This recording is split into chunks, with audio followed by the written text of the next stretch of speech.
प्राणों से प्यारे विद्यार्थियों, साथियों, आज हम चर्चा करेंगे अरस्तु के संप्रभुता संबंधी विचार, लेक्चर नंबर 68। जैसा कि हमने यहाँ नोट भी किया है, राजनीति विज्ञान के जनक अरस्तु के संप्रभुता संबंधी विचार, लेक्चर नंबर 68। बेटा, जैसे ही संप्रभुता की अवधारणा की बात आती है तो अनायास ही मस्तिष्क में ये बात उमड़ जाती है कि संप्रभुता के ऊपर तो व्यवस्थित रूप में, क्रमबद्ध रूप में जॉन ऑस्टिन ने लिखा है, मतलब संप्रभुता का सिद्धांत तो जॉन ऑस्टिन ने दिया है, तो फिर राजनीति विज्ञान के जनक अरस्तु का नाम क्यों आया? क्या अरस्तु ने भी संप्रभुता के बारे में कुछ कहा है? हाँ बेटा, संप्रभुता के बारे में अरस्तु ने भी अपने ग्रंथों में कुछ छुटपुट रूप में विचार दिए हैं, विचार मिलते हैं। अरस्तु ने जॉन ऑस्टिन की तरह संप्रभुता की कोई स्पष्ट परिभाषा नहीं दी है, संप्रभुता की अवधारणा का भी कहीं प्रयोग नहीं किया है, लेकिन जब अरस्तु ने अपने ग्रंथों में कानून की सर्वोच्चता की बात की है, राज्य की सर्वोच्चता की बात की है, तो ये बात उभर कर सामने आती है कि अरस्तु ने भी अप्रत्यक्ष रूप में संप्रभुता के बारे में कुछ ना कुछ अपने ग्रंथों में जरूर कहा है। हाँ, ये बात सही है कि संप्रभुता का विचार जॉन ऑस्टिन के द्वारा दिया गया है, संप्रभुता की अवधारणा एक आधुनिक अवधारणा है, लेकिन फिर भी अरस्तु के गुरु प्लेटो की रिपब्लिक में बेटा संप्रभुता के बारे में विचार मिलते हैं। अरस्तु के ग्रंथों में संप्रभुता के बारे में इतने विशद गंभीर विचार नहीं मिलते जितने कि प्लेटो की रचना रिपब्लिक में मिलता है। ये आपको ध्यान में रखना है। अब वो एक अलग बात है कि भाई अरस्तु की संप्रभुता के बारे में क्या विचार है, हम आपको समझाएंगे, लेकिन मूलतः देखा जाए तो प्लेटो के ग्रंथों में संप्रभुता के बारे में काफ़ी कुछ लिखा गया है, जबकि अरस्तु के ग्रंथों में इतना नहीं लिखा गया है। ये आपको ध्यान में रखना है। हाँ, अगर आधुनिक दृष्टिकोण से देखा जाए तो संप्रभुता का मतलब ये माना जाता है, क्या माना जाता है? राज्य की सर्वोच्च शक्ति। और राज्य की सर्वोच्च शक्ति का मतलब ये है कि ऐसी शक्ति जो कि आंतरिक रूप में और बाहरी रूप में भी सर्वोच्च है, उससे ऊपर और कोई शक्ति हो ही नहीं सकती, वो ही संप्रभुता कहलाता है। अब संप्रभुता की परिभाषा, विशेषता वगैरह ये सब मैंने जो है लेक्चर अपलोड कर दिया है, आप प्लेलिस्ट में राजनीतिक सिद्धांत के अंतर्गत देख सकते हैं। तो यहाँ पर हम संप्रभुता की परिभाषा वगैरह की चर्चा नहीं करेंगे, हम तो केवल यहाँ ये बताएंगे कि भाई अरस्तु ने संप्रभुता के बारे में क्या कुछ कहा है, क्या अरस्तु के ग्रंथों में अप्रत्यक्ष रूप में संप्रभुता के बारे में कुछ विचार कण मिलते हैं। हाँ, विचार कण मिलते हैं। कैसे समझें? सबसे पहले तो आप ये नोट करेंगे कि संप्रभुता की जो अवधारणा है वो वास्तव में देखा जाए तो आधुनिक समय में जॉन ऑस्टिन के द्वारा दी गई। आपसे एग्जाम पूछा जाए कि संप्रभुता की अवधारणा निम्न में से किस विद्वान ने दी है, तो वहाँ पर आंसर आपका प्लेटो अरस्तु नहीं होगा, नहीं, जॉन ऑस्टिन होगा। जॉन ऑस्टिन ने संप्रभुता की अवधारणा, संप्रभुता का सिद्धांत दिया है, व्यवस्थित रूप में संप्रभुता का सिद्धांत जॉन ऑस्टिन ने दिया है। अब आधुनिक जो विचार है संप्रभुता का, आधुनिक विचार संप्रभुता का क्या मानकर चलता है कि आंतरिक और बाहरी दृष्टि से ये राज्य की पूर्ण सर्वोच्चता की बात करता है। राज्य की पूर्ण सर्वोच्चता का मतलब ये है कि आंतरिक रूप में और बाहरी रूप में राज्य सर्वोच्च होगा, उससे ऊपर और कोई शक्ति नहीं होगी। ये आधुनिक विचार मानता है, लेकिन हमें तो अरस्तु के विचारों को समझना है। अब अरस्तु के विचारों को समझें उससे पहले आपको ध्यान रखना है कि प्लेटो के ग्रंथों में संप्रभुता के बारे में विचार कण मिलते हैं। कैसे? बेटा, संप्रभुता का आधुनिक विचार बीज रूप में प्लेटो के चिंतन में मिलता है। अब जरा देखें कितनी महत्वपूर्ण बात है। संप्रभुता का आधुनिक विचार, संप्रभुता का आधुनिक विचार, आधुनिक युग में संप्रभुता का सिद्धांत किसने दिया है? जॉन ऑस्टिन ने। अब संप्रभुता का जो आधुनिक विचार है, आधुनिक विचार क्या कहता है कि राज्य आंतरिक और बाहरी दृष्टि से सर्वोच्च होगा, यह आधुनिक विचार कहता है। तो राज्य आंतरिक और बाहरी रूप में सर्वोच्च होगा, क्या ऐसे विचार प्लेटो की रचनाओं में मिलते हैं? हाँ बेटा, मिलते हैं। तो आप लिखेंगे संप्रभुता का आधुनिक विचार बीज रूप में प्लेटो के चिंतन में मिलता है। अर्थात वास्तविक रूप में देखा जाए तो प्लेटो ने अपनी रचना रिपब्लिक के अंतर्गत स्पष्ट रूप में कहा है कि आदर्श राज्य के अंतर्गत दार्शनिक राजा का शासन होगा और दार्शनिक राजा इतना बुद्धिमान होगा, इतना ज्ञानी होगा, इतना विवेकवान होगा कि उसके ऊपर किसी भी रूप में कोई कानून और संविधान नहीं होगा। मतलब दार्शनिक राजा ही अपने आप में संप्रभु होगा, दार्शनिक राजा ही अपने आप में सर्वोच्च होगा, दार्शनिक राजा किसी भी रूप में कानून और संविधान के अधीन नहीं होगा, क्योंकि दार्शनिक राजा पूर्ण रूप में ज्ञानी होता है, विद्वान होता है, उसे किसी भी रूप में किसी संविधान की, कानून की कोई आवश्यकता नहीं है। उसके द्वारा जो आदेश दिए जाएंगे वो आदेश ही अपने आप में कानून होंगे। तो यहाँ पर जो प्लेटो हैं वो व्यक्ति विशेष के शासन की बात करते हैं और व्यक्ति विशेष के शासन में भी व्यक्ति की सर्वोच्चता की बात कर रहे हैं। जो दार्शनिक राजा होगा वो सर्वोच्च होगा, वो जो है कानून के अधीन नहीं होगा। ये जो विचार हैं तो डेफिनेटली हम ये कहेंगे कि भाई प्लेटो के चिंतन में संप्रभुता की बातें मिलती हैं। अरस्तु में नहीं, मतलब जो संप्रभुता के आधुनिक विचार हो बीज रूप में प्लेटो के चिंतन में तो मिलते हैं, लेकिन अरस्तु के चिंतन में नहीं मिलते हैं। कैसे?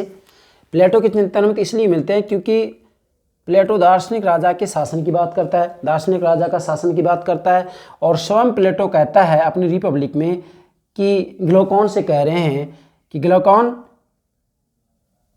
राज्य में ऐसा निकाय होना चाहिए जो कानून से ऊपर हो। ग्लूकोन से कह रहे हैं, प्लेटो कह रहे हैं कि ऐसा निकाय जो कानून से ऊपर हो ये राज्य में होना चाहिए। अब ऐसा निकाय जो कानून से ऊपर हो ये राज्य में होना चाहिए तो कौन है बेटा? दार्शनिक राजा का शासन, दार्शनिक राजा का शासन। तो डेफिनेटली यहाँ ये आप कह सकते हैं कि भाई प्लेटो के चिंतन में तो जो है संप्रभुता के आधुनिक विचार बीज रूप में मिलते हैं, लेकिन अरस्तु में यदि आप संप्रभुता के विचार ढूंढना चाहेंगे बीज रूप में तो आपको नहीं मिलेंगे। ठीक है, अब आगे हम ये बताएंगे कि भाई अरस्तु ने संप्रभुता के बारे में जो है अपने ग्रंथों में क्या कुछ अप्रत्यक्ष रूप में कहा है। तो सबसे पहले तो आप नोट करेंगे बेटा संप्रभुता। संप्रभुता शब्द, ये कॉम्पिटिशन पूछ लिया जाता है, संप्रभुता शब्द का आंग्ल पर्यायवाची सॉवरेनिटी है। क्या है? सॉवरेनिटी है। और सॉवरेनिटी शब्द लैटिन भाषा के शब्द सुपर और एनस से बना है। सुपर और एनस जिसका अर्थ होता है सर्वोच्च शक्ति, सुपर सर्वोच्च, एनस शक्ति, सर्वोच्च शक्ति। तो संप्रभुता का सीधा अर्थ होता है कि राज्य में जो सर्वोच्च शक्ति होती है, राज्य की जो सर्वोच्च शक्ति होती है वो संप्रभुता कहलाती है। क्या कहा मैंने? राज्य में जो सर्वोच्च शक्ति होती है, राज्य की जो सर्वोच्च शक्ति होती है वो ही संप्रभुता कहलाता है। इसका सीधा अर्थ ये। तो प्लेटो ने तो राज्य की सर्वोच्च शक्ति किस में बताई है? दार्शनिक राजा में। यस। और अरस्तु ने किस में बताई है? कानून के शासन में। कानून की सर्वोच्चता की बात की है। किसने? अरस्तु ने। ये ध्यान रखना है कि प्लेटो व्यक्ति विशेष की सर्वोच्चता की बात कर रहे हैं, व्यक्ति विशेष के शासन की सर्वोच्चता की बात करते हैं, दार्शनिक राजा के शासन की बात करते हैं, जबकि अरस्तु कानून के शासन की, कानून की सर्वोच्चता की बात करते हैं कि भी कानून सर्वोच्च हो, कानून से ऊपर कोई व्यक्ति नहीं हो सकता है। जबकि प्लेटो कह रहा है कि दार्शनिक राजा सबसे सर्वोच्च है, दार्शनिक राजा से ऊपर कोई है ही नहीं। अब दोनों डिफरेंस ध्यान रखना है आपको। इसके बाद में संप्रभुता राज्य की सबसे बड़ी शक्ति को कहते हैं। अब ये सीधा साधा अर्थ है, आपसे पूछ ले जाएगी संप्रभुता कहाँ किसको जाता है, तो आपका आंसर होगा संप्रभुता राज्य की सबसे बड़ी शक्ति को कहते हैं। मतलब राज्य की जो सबसे बड़ी शक्ति होती है, जिसके ऊपर कोई और शक्ति नहीं होती, उसको संप्रभुता कहते हैं। तो प्लेटो ने ये राज्य की शक्ति किस में निहित मानी है? दार्शनिक राजा में। और अरस्तु ने किस में मानी है? कानून के शासन में, कानून में, कानून की सर्वोच्चता में माना है। मतलब प्लेटो दार्शनिक राजा के अंतर्गत राज्य की सबसे बड़ी शक्ति को निहित मानते हैं कि भी राज्य की सबसे बड़ी शक्ति दार्शनिक राजा में निहित होगी, जबकि अरस्तु राज्य की सबसे बड़ी शक्ति को किस में निहित मानते हैं? यस, कानून की सर्वोच्चता में, कानून के शासन में, विधि में, कानून में। ठीक है, चलो आगे बढ़ते हैं बेटा। अरस्तु के ग्रंथों में संप्रभुता का विवेचन तो नहीं मिलता। अब जरा देखें, ये बात जो हमने प्रारंभ में बताई थी अब स्पष्ट करेंगे हम। अरस्तु के ग्रंथों में, जैसे अरस्तु का सबसे महत्वपूर्ण जो ग्रंथ है वो कौन सा है बेटा? पॉलिटिक्स। और प्लेटो की जो सबसे महत्वपूर्ण रचना है वो कौन है बेटा? रिपब्लिक। देखो बेटा, अब जो अरस्तु हैं तो अरस्तु के ग्रंथों, आप सारे ग्रंथों का अध्ययन करेंगे। कहा जाता है कि अरस्तु के समय में अरस्तु के द्वारा इतने ग्रंथ लिखे गए थे कि उनके द्वारा लिखे हुए ग्रंथों को ऊँटों पर लदकर, ऊँट ऊँटों पर लद कर ले जाया जाता था। इतने ग्रंथ इन्होंने लिखे थे। किसने? अरस्तु ने। तो विवेचन तो नहीं मिलता, लेकिन राज्य की सर्वोच्च शक्ति का उल्लेख मिलता है। अब जरा देखिएगा भाई, अरस्तु की ग्रंथों की जब हम अध्ययन करते हैं तो संप्रभुता का उल्लेख, विवेचन तो कहीं नहीं मिलता है इनके ग्रंथों में, लेकिन हाँ राज्य की सर्वोच्च शक्ति का उल्लेख मिलता है। अरे भाई, राज्य की सर्वोच्च शक्ति का उल्लेख मिलता है तो राज्य की सर्वोच्च शक्ति ही तो संप्रभुता कहलाती है? संप्रभुता शब्दावली का प्रयोग भले अरस्तु ने किया हो, लेकिन राज्य की सर्वोच्च शक्ति का उल्लेख तो किया है। और यहाँ मैंने पहले बता दिया कि राज्य की सबसे बड़ी शक्ति को संप्रभुता कहते हैं। तो राज्य की सर्वोच्च शक्ति का उल्लेख जो है अरस्तु के ग्रंथों में मिलता है, उल्लेख मिलता है। और इसका आवास कहाँ हो, इस पर भी उल्लेख मिलता है।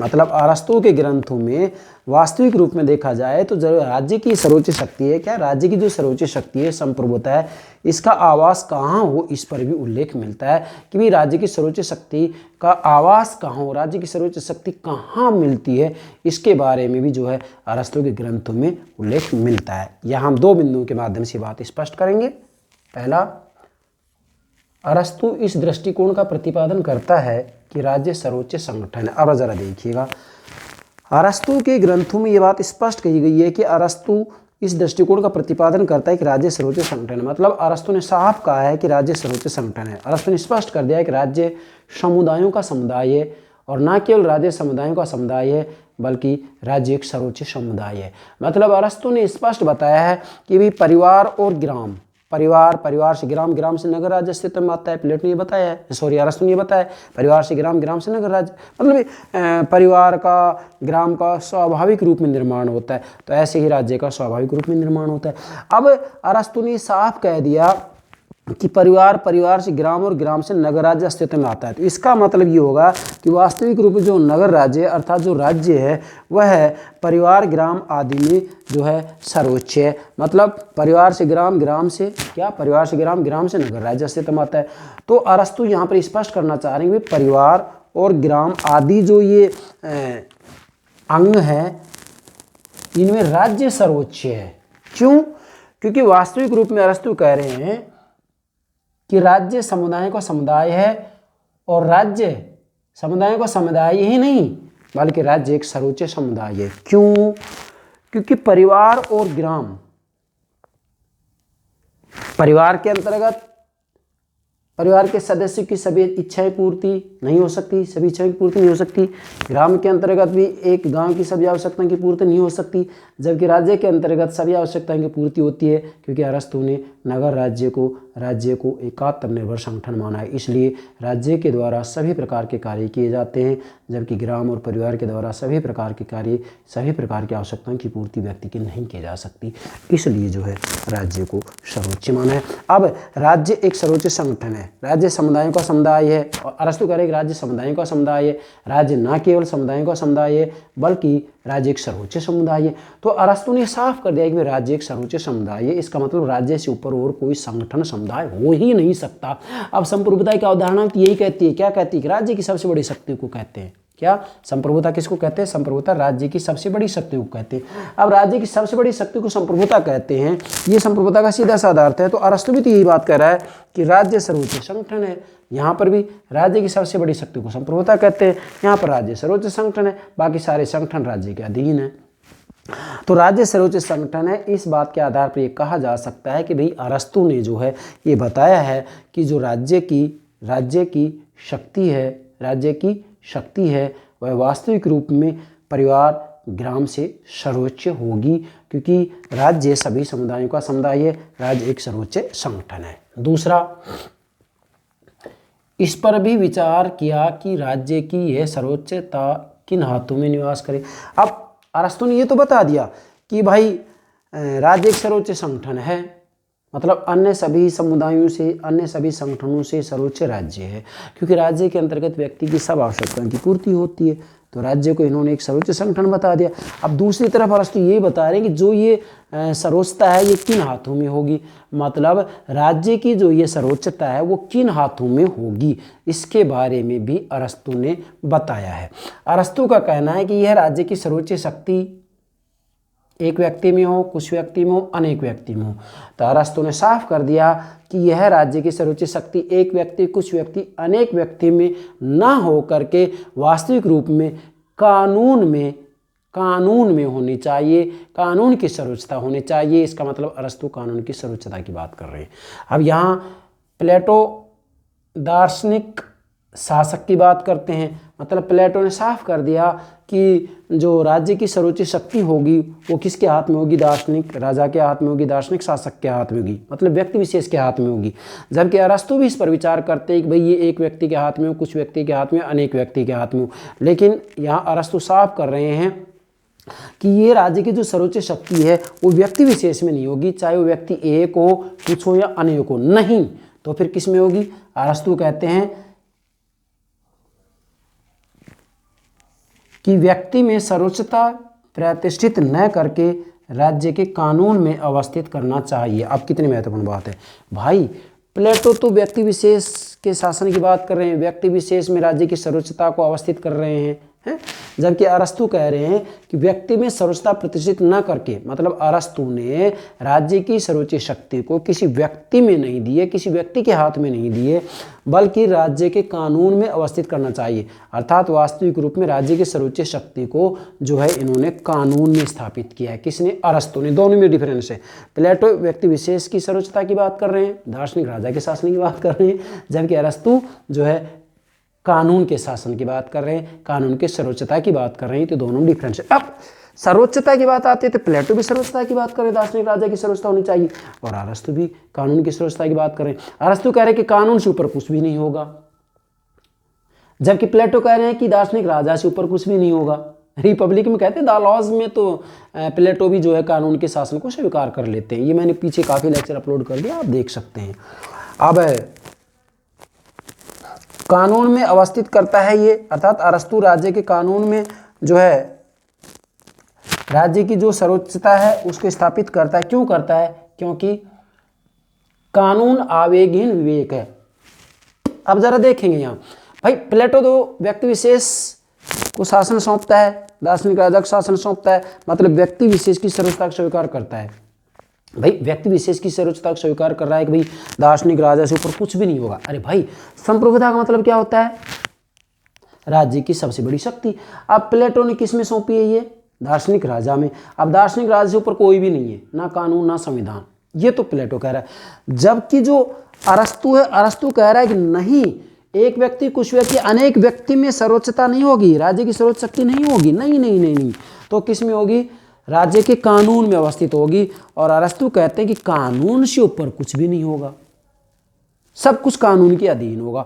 तो प्लेटो व्यक्ति विशेष की सर्वोच्चता की बात कर रहे हैं, व्यक्ति विशेष के शासन की सर्वोच्चता की बात कर रहे हैं, दार्शनिक राजा के शासन की बात कर रहे हैं, बुद्धिमान व्यक्ति के शासन की बात कर रहे हैं, जबकि अरस्तु कानून की सर्वोच्चता की बात कर रहे हैं। दोनों में ये डिफरेंस है, ठीक है बेटा। अब क्योंकि ये कानून की सर्वोच्चता इसलिए स्वीकार किया अरस्तु ने कि भाई कानून आवेगहीन विवेक है। एक तो ये बात है कि कानून आवेगहीन विवेक है। कौन कहते हैं ये बात? अरस्तु। अरस्तु ने कहा है कि भाई जो कानून है वो आवेगहीन विवेक है, मतलब वास्तविक रूप में देखा जाए तो कानून एक ऐसा विवेक है, कानून एक ऐसी विवेक बुद्धि है जो किसी भी रूप में आवेग से, क्या आवेग से, भावनाओं से, लालसाओं से, प्रलोभनों से प्रभावित नहीं होता है। मतलब कानून एक ऐसी विवेक बुद्धि है जो आवेग से, वासनाओं से, लालसाओं से, प्रलोभनों से प्रभावित नहीं होता है। इसलिए कानून सर्वोच्च है, इसलिए कानून का आवेगहीन विवेक का है। जबकि प्लेटो का दार्शनिक शासक यस लालसाओं से, प्रलोभनों से, आवेगों से, भावनाओं से प्रभावित हो सकता है, क्योंकि व्यक्ति का शासन है। यहाँ पर विवेक बुद्धि का शासन है, कानून का शासन है।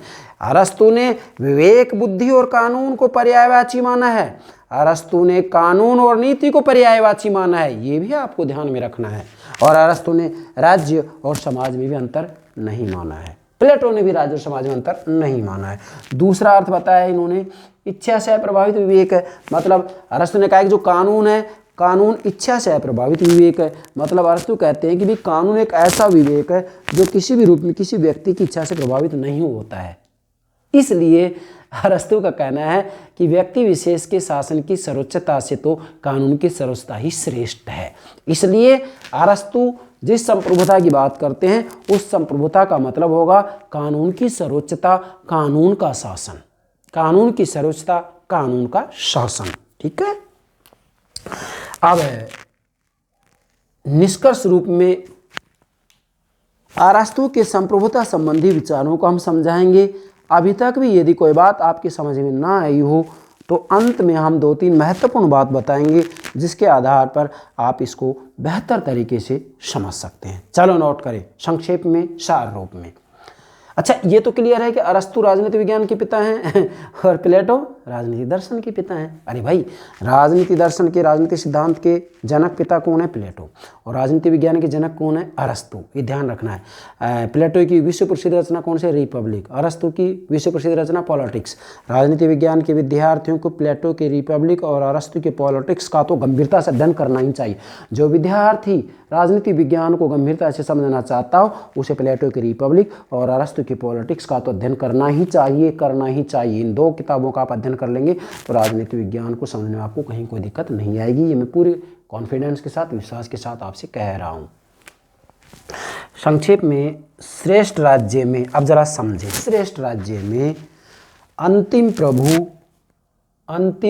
या संप्रभु, अंतिम प्रभु कानून को होना चाहिए। अब देखो जरा, अरस्तू के संप्रभुता संबंधी विचार का जो सार है वो क्या है बेटा? कि श्रेष्ठ राज्य में, अच्छे राज्य में, उत्तम राज्य में अंतिम प्रभु का मतलब है राज्य की सबसे बड़ी जो शक्ति है वो कौन हो? तो अंतिम प्रभु कानून को होना चाहिए। मतलब अरस्तू ने साफ कर दिया है कि अच्छे राज्य में अंतिम प्रभु कानून को होना चाहिए, किसी व्यक्ति को नहीं। जैसा कि प्लेटो ने दार्शनिक राजा के शासन की बात की है, तो इन्होंने जो है राज्य के अंतिम प्रभु किसको माना है? व्यक्ति को माना है, दार्शनिक राजा को माना है। लेकिन अरस्तू इसको स्वीकार नहीं कर रहे हैं। फिर से बोल रहा हूँ, श्रेष्ठ राज्य में अंतिम प्रभु कानून को होना चाहिए, किसी व्यक्ति को नहीं, चाहे वह व्यक्ति कितना ही महान और बुद्धिमान क्यों ना हो। मतलब अरस्तू यहाँ साफ कर रहे हैं कि श्रेष्ठ राज्य में अंतिम प्रभु या जो है राज्य की जो सबसे बड़ी शक्ति है वह कानून को होना चाहिए, व्यक्ति विशेष को नहीं होना चाहिए। जैसा कि प्लेटो ने व्यक्ति विशेष को सर्वोच्च माना है, अरस्तु साफ करें कि वह व्यक्ति चाहे कितना ही महान और बुद्धिमान क्यों ना हो, लेकिन श्रेष्ठ राज्य में अंतिम प्रभु, अंतिम संप्रभुता कानून को होना चाहिए, किसी व्यक्ति विशेष को नहीं। जबकि प्लेटो ने अपनी रचना रिपब्लिक में व्यक्ति विशेष को सर्वोच्च या प्रभु या संप्रभु माना है, जबकि अरस्तु ने कानून को माना है। स्वयं अरस्तु कहते हैं, स्वयं अरस्तु ने कहा है, नोट करेंगे, अरस्तु ने कहा है कि दैट, या अरस्तु के अनुसार, अकॉर्डिंग टू अरस्तु के अनुसार सही ढंग से निर्मित कानून अंतिम रूप से सार्वभौम होने चाहिए। अरस्तु ने कहा है, मैं नहीं कह रहा हूँ ये बात, अरस्तु कह रहे हैं कि सही ढंग से निर्मित कानून अंतिम रूप से सार्वभौम होने चाहिए।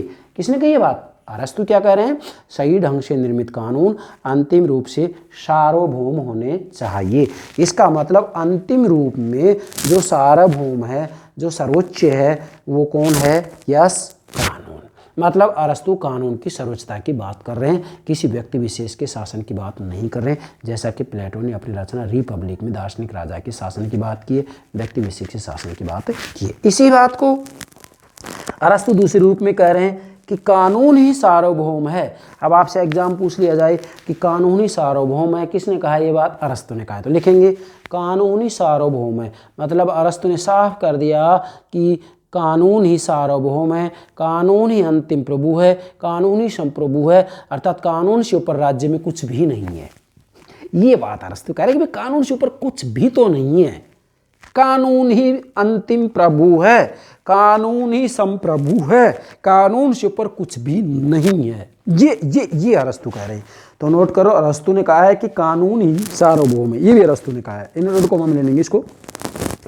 इसके बाद में अरस्तु की संप्रभुता संबंधी विचार को हम सार रूप में केवल एक सेंटेंस में भी समझ सकते हैं। आप नोट करो, अरस्तु के संप्रभुता संबंधी विचार को नोट करो आप। अरस्तु के संप्रभुता संबंधी विचार को सार रूप में इस प्रकार स्पष्ट किया जा सकता है। कैसे स्पष्ट करेंगे? सार रूप में, राज्य की सर्वोच्च शक्ति कानून में निवास करे। आप जरा देखिएगा भाई, अरस्तु क्या कह रहे हैं? राज्य की सर्वोच्च शक्ति कानून में निवास करे। राज्य की सबसे बड़ी शक्ति को ही क्या कहते हैं? संप्रभुता। अब ये संप्रभुता कहाँ हो? अरस्तु क्या कह रहे हैं? राज्य की सर्वोच्च शक्ति कानून में निवास करे। मतलब वास्तविक रूप में अरस्तु ने संप्रभु किसको माना है? कानून को। ठीक है, और कानून से ऊपर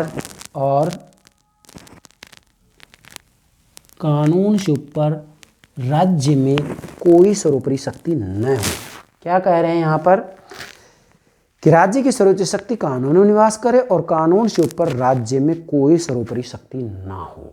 मतलब संप्रभुता का मतलब ही ये होता है, क्या होता है? राज्य की सबसे बड़ी शक्ति। मतलब राज्य की सबसे बड़ी शक्ति को संप्रभुता कहते हैं। और राज्य की जो सबसे बड़ी शक्ति होती है उसके बारे में प्लेटो तो कह रहे हैं अपनी रचना रिपब्लिक में कि ये शक्ति दार्शनिक राजा के हाथों में होगी। लेकिन अरस्तु कहते हैं कि ये राज्य की जो सबसे बड़ी शक्ति है वो कानून में होगी। समझ गए इसका मतलब? इसका मतलब सार रूप में यही है कि अरस्तु कानून को ही संप्रभु मानते हैं, कानून को ही अंतिम प्रभु मानते हैं। तो आप ये नोट कर लेंगे, राज्य की सर्वोच्च शक्ति कानून में निवास करे और कानून से ऊपर राज्य में कोई सर्वोपरि शक्ति न हो। मतलब राज्य में जो सर्वोच्च शक्ति है वो कानून है और कानून से ऊपर कोई भी नहीं होगा। जबकि प्लेटो राज्य की सर्वोच्च शक्ति का वास किस में मानते हैं? दार्शनिक राजा के हाथ में मानते हैं। और दार्शनिक राजा से ऊपर कोई कानून नहीं, कोई संविधान नहीं। अरस्तु कह रहे हैं कि कानून से ऊपर किसी का शासन नहीं है, कानून से ऊपर कोई है ही नहीं, कानून से ऊपर कोई सर्वोपरि है ही नहीं, कानून से सर्वोपरि कोई है ही नहीं। मतलब कानून से सर्वोपरि शक्ति, कानून से ज़्यादा शक्तिशाली और कोई शक्ति है ही नहीं, कानून ही संप्रभु है। इसलिए अरस्तु ने कानून की सर्वोच्चता की बात की है और राज्य में कानून की सर्वोच्चता ही अरस्तु की संप्रभुता है। समझ गए? तो ये हो गया अरस्तु के संप्रभुता संबंधी विचार। मुझे पूरा विश्वास है आप अरस्तु की संप्रभुता संबंधी विचार को अच्छे से समझ गए होंगे। ठीक है बेटा? Okay, thank you very much.